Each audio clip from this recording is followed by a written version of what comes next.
البعض من المحللين والبعض من القوى السياسية تراهن على تفكيك هذا الجسم السياسي المستحدث على غرار الإطار التنسيقي، ولكن يعني هناك قيادة حكيمة وهناك أيضا تفاهمات وتوازنات أفضت الحمد لله والشكر، والتزم المجلس وقيادات المجلس بالتوقيتات الدستورية، ومضينا الحمد لله أنه قبة البرلمان شكلت برئيسه والكابينة الرئاسية جميعا. الآن الكرة في ملعب الأخوة الأكراد ومن ثم الأخوة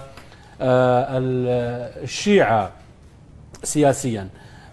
فيما يخص الكابينة الوزارية يعني هي أيضا ليس عقدة، تقريبا الحقائب شبه على الاستحقاقات الانتخابية، شبه حسم أمر هذه يعني نعم. يعني حسم أمر الوزارات إلا تقريبا بقي ما بين التربية والتخطيط، هي مناقلة ما بين عزم وما بين تقدم. يعني أعتقد يعني تقدم له رغبة في إدارة ملف التربية، وبالتالي يعني مقابلها وزارة التخطيط والسيادة إلى التجارة وديوان الوقف السني تقريبا، والحسم هم يعني مطلبهم وهدفهم الدفاع، وزارة الدفاع. ما الجديد؟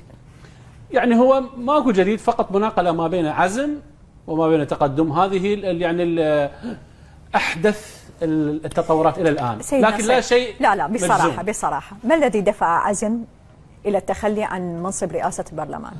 يعني بالتأكيد هو كان يعني السيد مثنى السامراء يراهن على آخر الدقائق، وبالتالي يعني دخلت وساطات من القادة الشيعية أمثال أبو حسن سيد هذا العامري وقيادات أخرى بالتخلي بمقابل ضمانات أكثر. يعني ربما يعني يفترض الكثير من القادة داخل الإطار أن يقفون أو يعني يسددون موقف بجانب عزم برئاسة البرلمان بهذا الاستحقاق. ما الذي حدث؟ يعني هو بالتأكيد أنه هو لو كان مصرا الإطار التنسيقي كان واضح، نحن نذهب مع الأغلبية في المجلس السياسي السني، وبالتالي أستاذ مثنى السامراء ليس بأغلبية، وبالتالي إما يفلس من الوزارات وبعض الهيئات أو أنه يمضي ويعلن بخطاب وطني، وهذه لعبة ذكية من أستاذ مثنى السامراء.